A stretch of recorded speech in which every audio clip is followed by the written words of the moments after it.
sure like some of you or many of you have pets, and that include dogs, cats, or even birds or reptiles.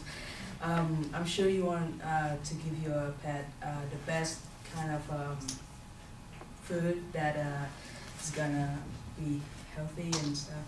So today I want to tell you about the bad things about the dry food and the canned food that most food manufacturers produce and sell it for your pets.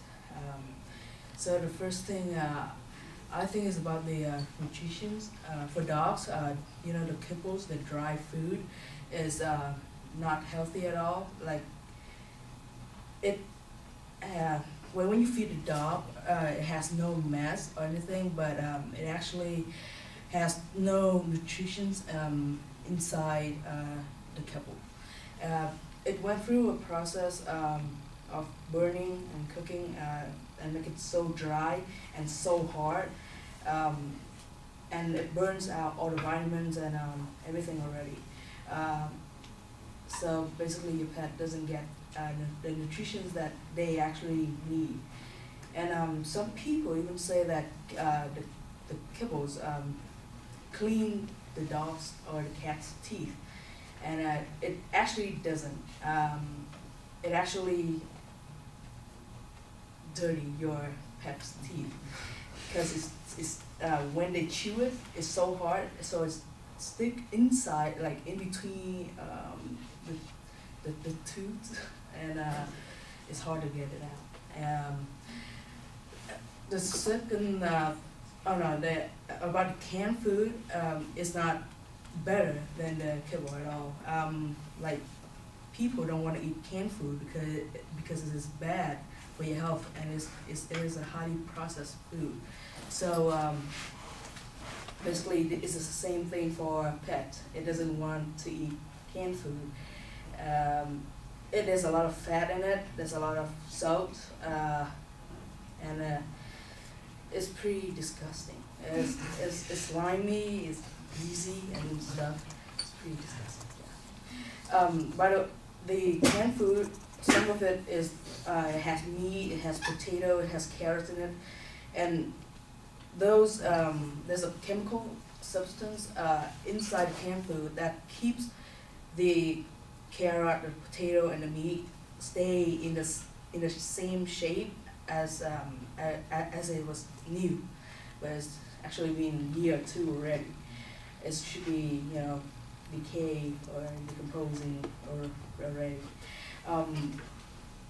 So that, to think about that fact is pretty nasty, to have that inside your body and, you know, have your pet eat it.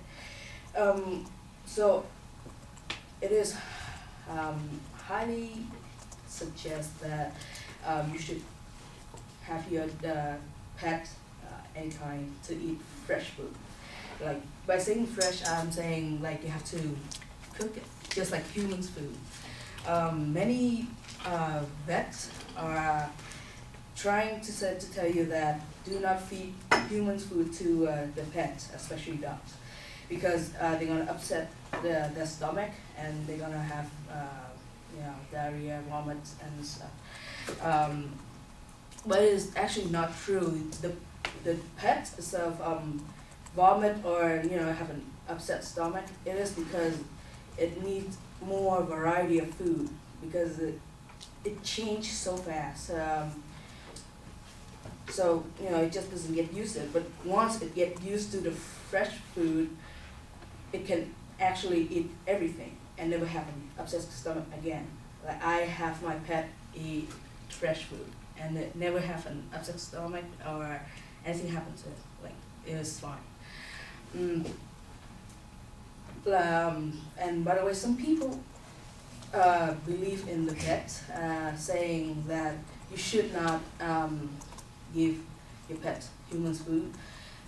The vets are actually just medical doctors, and they're not actually nutritionists, so they do not understand much about that. What they learn much is about the manufacturers, straight from pet pet food producer and stuff. So that's what they know, and from the sales reps, I think. So I personally think it is better to feed them fresh food. The nutritionist Tiffany Duncan from the American Kennel Club, she is highly against pet food, the dry one and the canned one, because her dogs has cancer from those food, because it is highly processed and is cooked in a certain way and so many chemicals in it that the dog's body cannot handle it at all. Then the next thing I want to say is about the digesting system.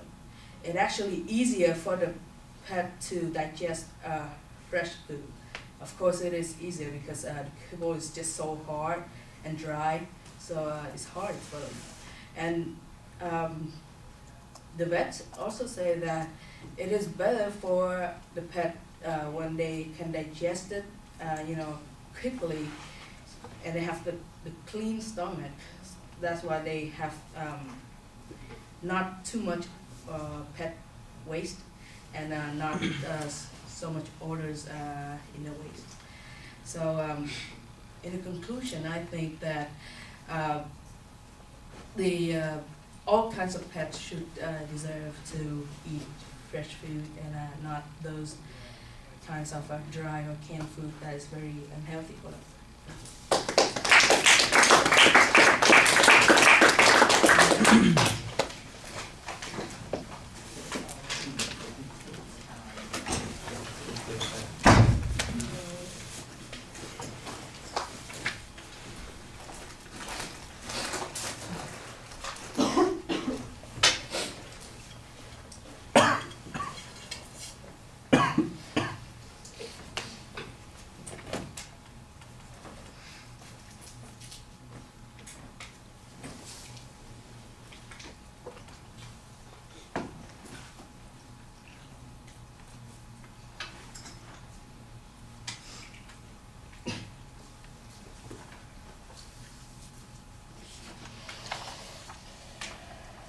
All right, Matthew, share with us your insights.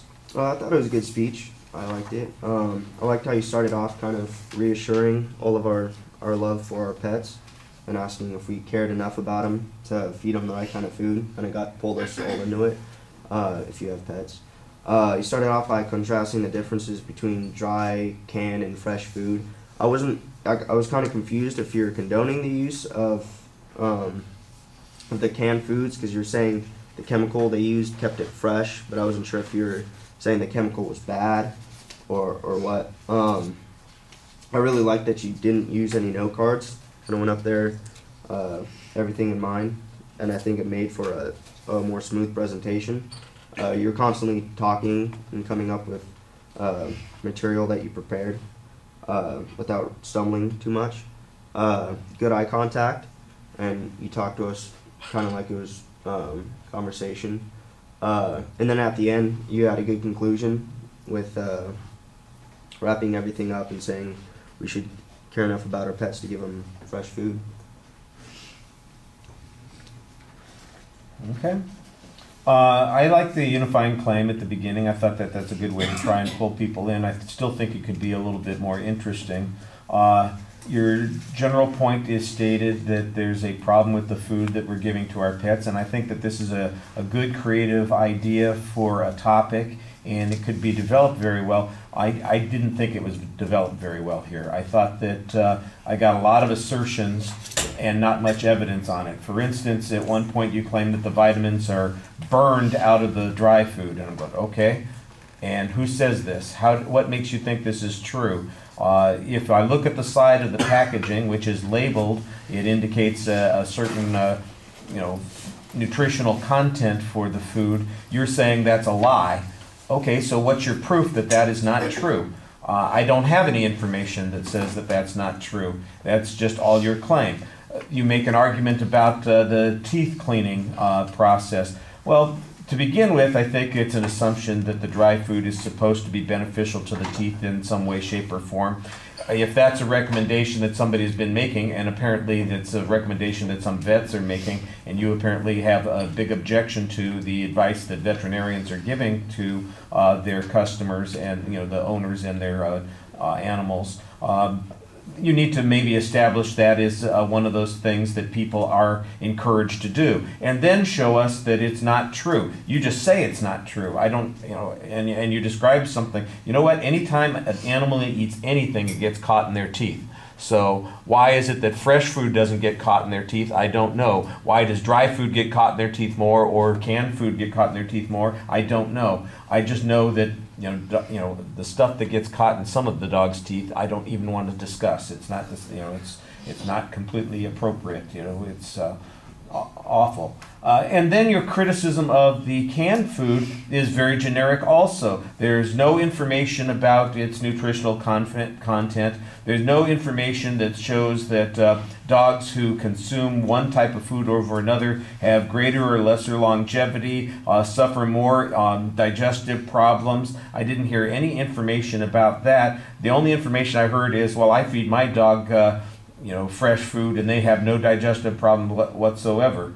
And you know what? That's great, except I'm not sure how generalizable that is. And how many dogs have digestive problems because they consume dry foods or canned foods, or cats or whatever animal it is that you're taking care of. I didn't hear any information on that. It just seems like it's very generic.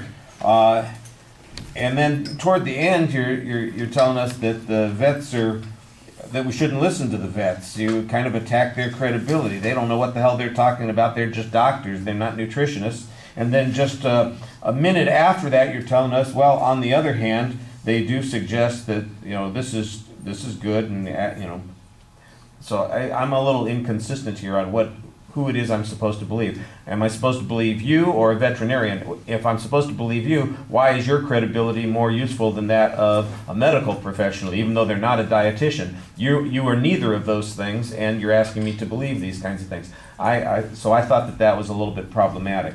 On the delivery, I think that you do, I'd agree with Matthew, that you do a very good job speaking to the audience. I appreciate the fact that you're not overly dependent on notes and that you do talk to us in a conversational style. I think that works really well. But when it comes to making an argument or being persuasive, you've got whatever it is, 60 million dog owners and maybe 50 million cat owners out there, of whom 59.5 million feed their dogs and cats canned or dry food, and you don't have any evidence that shows that what they're doing is more problematic or that what you're doing is more beneficial to the animals, except your say-so.